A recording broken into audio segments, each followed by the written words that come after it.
બનાસકાંઠાના પાલનપુરમાં માર્કેટ યાર્ડની દુકાનોમાં લાગેલી આગ 80% કાબૂમાં આવી છે। 8 દુકાનોમાં લાગેલી આગ અને ફાયર બ્રિગેડની મદદથી 80% બુઝાવી દેવાઈ છે।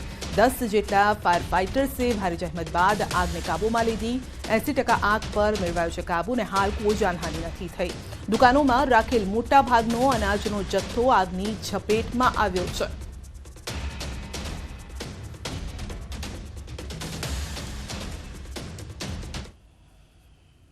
અંદાજે 2 કરોડ જેવું નુકસાન માર્કેટ યાર્ડના વેપારીઓનું છે। અંદર બારદાન મોટા પાયે બારદાન પડેલા છે, એરંડા પડેલા છે, રાયડો પડેલો છે, એવું વેપારીઓનો માલ પડેલો છે। ફાયર ફાઇટરની ટીમ જે છે આગ ઉપર અત્યારે કાબુ આવી ગયું છે। આગ સ્પ્રેડ નથી થઈ રહ્યું, પણ જે રાયડા અને જે કોથળીઓ છે એના કારણે આગ જે છે એને કોન્સ્ટન્ટ ફ્યુલ મળી રહ્યું છે, જેના કારણે ફ્લેમ્સ બુઝવામાં થોડી વાર લાગી રહી છે। પણ મહત્વનો વિષય એટલું છે કે કોઈ જાનહાનિ નથી અને આગ અત્યારે કોઈ જગ્યાએ સ્પ્રેડ નથી થઈ રહ્યું। સુરતના ઉધનામાં ફર્નિચરની દુકાનમાં કામ કરતા યુવક પર જીવલેણ હુમલો કરાયો છે અને દુકાનમાં કામ કરી રહેલા યુવક પર અજાણ્યા શખ્સો ચાકુથી જીવલેણ હુમલો કરીને ફરાર થઈ જાય છે। આ પગલે ગંભીર રીતે ઇજાગ્રસ્ત થયેલા યુવકને સિવિલ હોસ્પિટલમાં ખસેડાયો છે। ઉધના પોલીસે ગુનો દાખલ કરી વધુ તપાસ હાથ ધરી છે।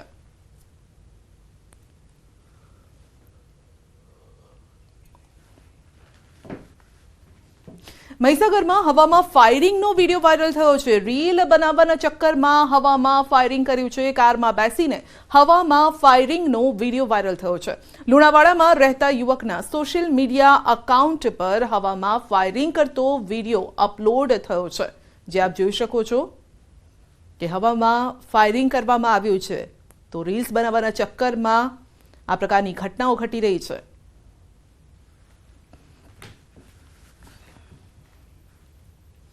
રાજકોટની આ ઘટના પાર્કિંગમાં જુગારીઓ ઝડપાયા છે। સ્ટેડિયમના પાર્કિંગમાં રમી રહ્યા હતા જુગાર।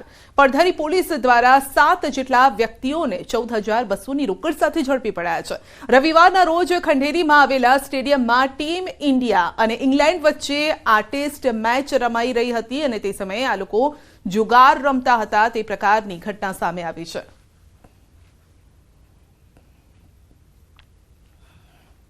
જામનગરમાં જર્જરિત ઇમારતનો કાટમાળ પડતા એક વ્યક્તિ ઇજાગ્રસ્ત થયો છે। ખાઉધરી ગલી તરીકે પ્રખ્યાત જૂની સટ્ટા બજારમાં દુર્ઘટના ઘટી છે। એસપી મહેતા માર્કેટનો કેટલોક ભાગ તૂટી પડ્યો છે। કાટમાળ પડતા લારી ધારક પણ ઇજાગ્રસ્ત થયા। 108 મારફતે તાત્કાલિક સારવાર માટે ખસેડાયા। જર્જરિત થયેલી બિલ્ડિંગનો કાટમાળ ઉતારી લેવા માટે સ્થાનિકોની માંગ છે।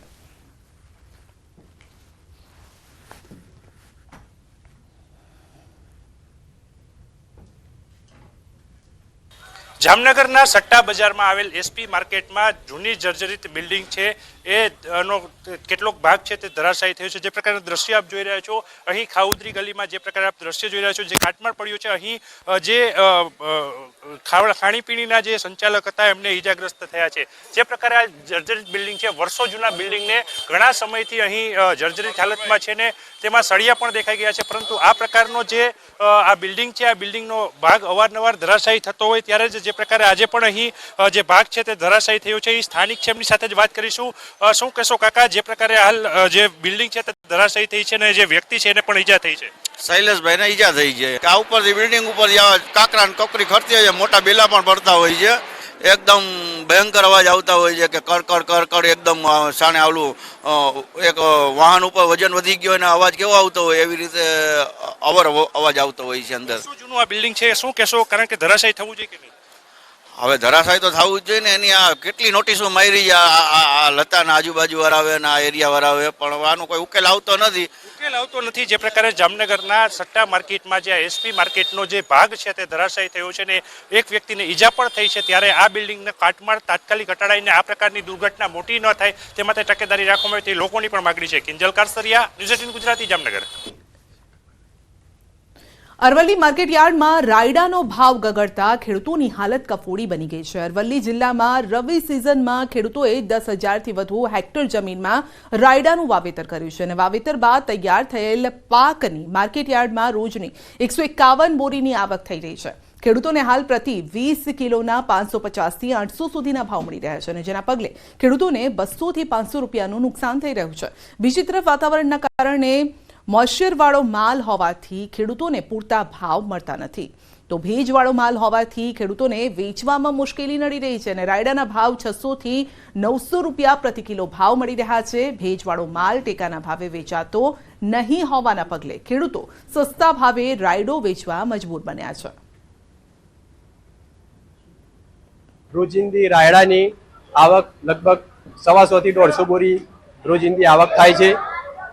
રાયડાના પાકમાં ભેજનું પ્રમાણ વધુ હોવાથી રાયડાનો ભાવ લગભગ 550 થી 900 ની આજુબાજુ પડી રહ્યો છે।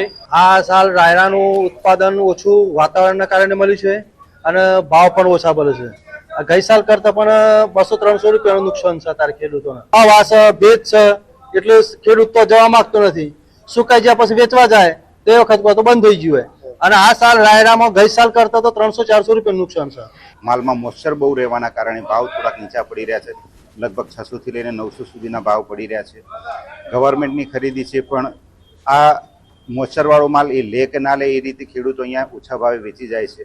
જો ગવર્મેન્ટ મોઇશ્ચરવાળો માલ પણ ખરીદી કરે તો ખેડૂતોને ભાવ સારો એવો મળી રહે।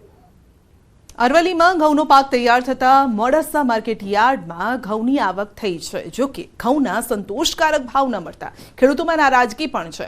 મોડાસા માર્કેટ યાર્ડમાં ઘઉંની દરરોજ 440 જેટલી બોરીઓની આવક થઈ રહી છે અને સિઝનની શરૂઆતમાં જ ઘઉંના 400 થી 550 જેટલા ભાવ બોલાતા ખેડૂતો નિરાશ છે। જિલ્લામાં 60,000 હેક્ટર જમીનમાં ઘઉંનું વાવેતર કરાયું છે। અગાઉ ઘઉંના 1,000 રૂપિયા ભાવ બોલાયા હતા, પરંતુ સિઝન શરૂ થતા ભાવ ઘટી જતા ખેડૂતોએ નારાજગી વ્યક્ત કરી અને બીજી તરફ માર્કેટ યાર્ડના સત્તાધીશોએ આ ભાવ ટેકાના ભાવથી વધારે હોવાનો દાવો પણ કર્યો છે।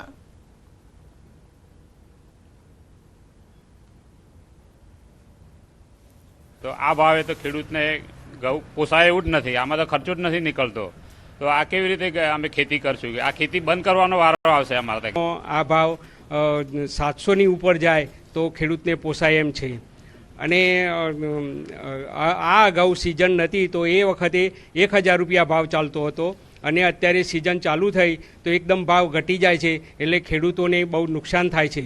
ઘઉંની આવક 500 થી 600 બોરી સુધીની આવક છે। ઘઉંના ભાવ 480 થી લઈ અને 555 સુધીના ભાવ પડે છે। જૂનાગઢમાં ગિરનાર પર્વત પર ભારે પવન ફૂંકાયો છે। પવનના કારણે રોપવે સેવા બંધ કરવામાં આવી છે। 61 કિલોમીટરની ઝડપે પવન ફૂંકાઈ રહ્યો છે, તો ઓનલાઈન બુકિંગ પણ બંધ કરાયું છે। 2 દિવસ પહેલા પણ ભારે પવનના કારણે રોપવે સેવા બંધ કરવામાં આવી હતી। યાત્રિકોની સલામતીને ધ્યાને લઈ રોપવે બંધ કરવામાં આવી। પવન સામાન્ય થતા રોપવે સેવા ફરી શરૂ થશે।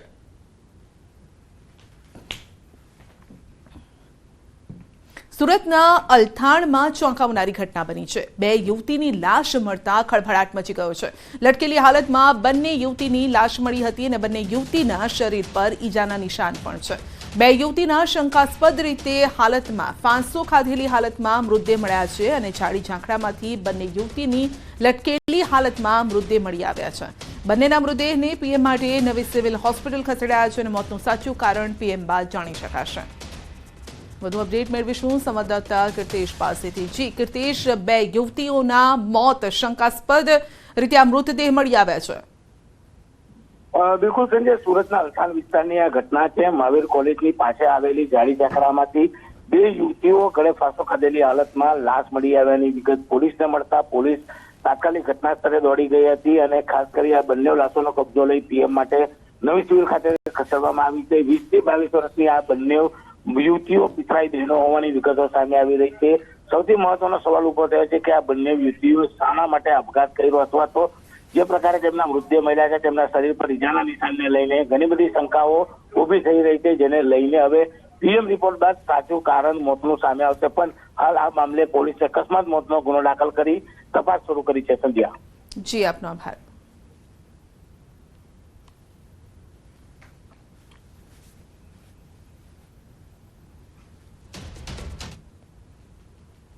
વડોદરામાં હરણી લેક દુર્ઘટના બાદ પણ વિદ્યાર્થીઓની સુરક્ષાને લઈને કોર્પોરેશન અને શિક્ષણ સમિતિની આંખ નથી ખુલી।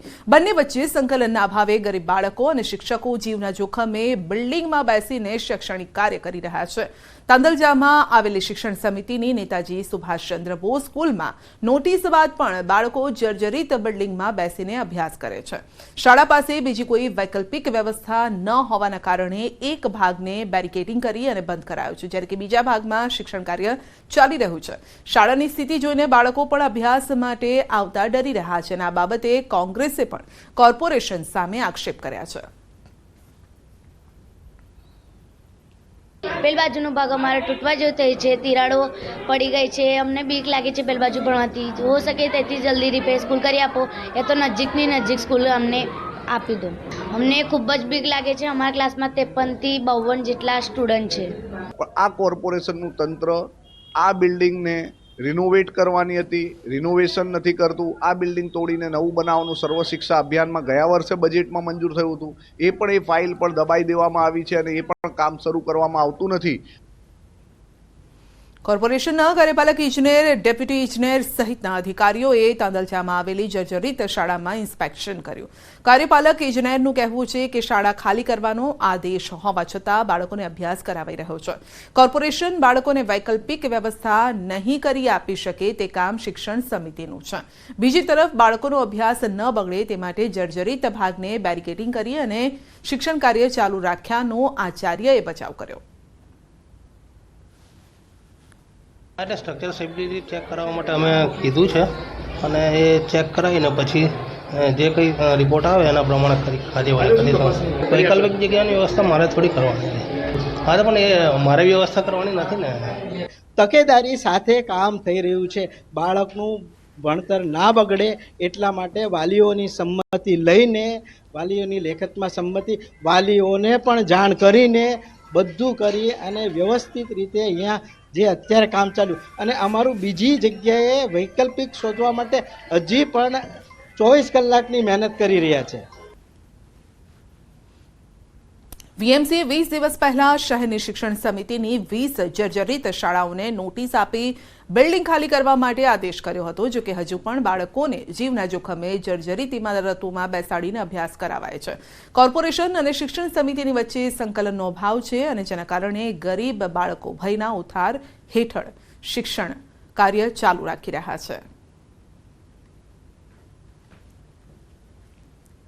હરની લેક ઝોન દુર્ઘટનામાં 14 નિર્દોષોનો ભોગ લેવા બાદ વડોદરા મહાનગરપાલિકાના જે સત્તાધીશો છે તેઓ પણ હજી સુધી ગંભીરતા નથી દાખવતા અને માત્ર નોટિસો આપીને જે છે હાથ અદ્ધર કરી રહ્યા છે. ત્યારે વડોદરા શહેરની વાત કરવામાં આવે તો હરની દુર્ઘટના ઘટ્યા બાદ વડોદરા મહાનગરપાલિકા દ્વારા જે શિક્ષણ સમિતિ સંચાલિત જે શાળાઓ છે, જર્જરિત શાળાઓ છે, તેમને નોટિસ આપવામાં આવી હતી અને તાત્કાલિક ધોરણે શાળાની ઇમારતોનો ઉપયોગ ન કરવા માટે સૂચના આપી હતી. પરંતુ આજે નોટિસ આપ્યાને લગભગ 23 દિવસ થઈ ગયા, તેમ છતાં હજી આ તાંદલજા વિસ્તારમાં આવેલી નેતાજી સુભાષચંદ્ર બોઝ જે પ્રાથમિક શાળા છે તે કાર્યરત છે અને આ શાળાની સ્થિતિ કેવા પ્રકારની છે આ દ્રશ્યો જોઈને તમે અંદાજો લગાવી શકો છો. વડોદરા શહેરમાં આ જ પ્રકારની અનેક શાળાઓ આવેલી છે કે જેને વડોદરા મહાનગરપાલિકા દ્વારા નોટિસ આપવામાં આવી અને પાલિકાના જે સત્તાધીશો છે તેમને હાથ અદ્ધર કરી દીધા. જો પાલિકા ઈચ્છે તો આજે ઇમારતો છે તેને રિપેરિંગ કામ એટલે કે સમારકામ કરાવી શકતું હતું, પરંતુ વડોદરા મહાનગરપાલિકાના જે સત્તાધીશો છે તેઓને બાળકોના ભવિષ્યની કોઈ પણ પ્રકારની ચિંતા ન હોય તેમ લાગી રહ્યું છે. જો બાળકોના ભવિષ્યની ચિંતા હોત તો આજે શાળાઓ છે તે બંધ કરવા માટેની નોટિસ જે છે તે આપવાની નોબત ના આવત. ત્યારે આ વધારે તમે દ્રશ્યો જોઈ રહ્યા છો કે નેતાજી સુભાષચંદ્ર બોઝ પ્રાથમિક શાળાનું બોર્ડ છે તેની બિલકુલ ઉપર જ જે છત છે તેના પોપડા જે છે તે નીકળી ગયા છે, સળિયા જે છે તે બહાર આવી ગયા છે. ત્યારે અહીંયા જે ભણતા બાળકો છે તેઓ જોખમી રીતે અભ્યાસ કરતા હોય તેવું આના પરથી ફલિત થાય છે. અને ન્યૂઝ 18 ગુજરાતીની ટીમે બાળકો સાથે પણ વાત કરી ત્યારે બાળકો જે છે તેઓ પોતે કહી રહ્યા છે મદદ માટે વડોદરા મહાનગરપાલિકાના સત્તાધીશો સામે હાથ લંબાવી રહ્યા છે અને કહી રહ્યા છે કે અમારે ભણવું છે, અમારા ભવિષ્ય સાથે ખેલવાડ ન કરો, અમારી જે આ શાળા છે તેનું સમારકામ કરાવી આપો. ત્યારે વડોદરા મહાનગરપાલિકાના સત્તાધીશોને આ બાળકોનો જે અવાજ છે, બાળકોની ગુહાર છે તે સંભળાતી હોય તેમ લાગતું નથી. અને આજે પણ એટલે કે નોટિસ આપીને 23 દિવસ બાદ પણ જે આ ગરીબ ઘરના બાળકો છે તેઓ જીવના જોખમે અહીંયા અભ્યાસ કરી રહ્યા છે. હાર્દિક દીક્ષિત, ન્યૂઝ 18 ગુજરાતી, વડોદરા.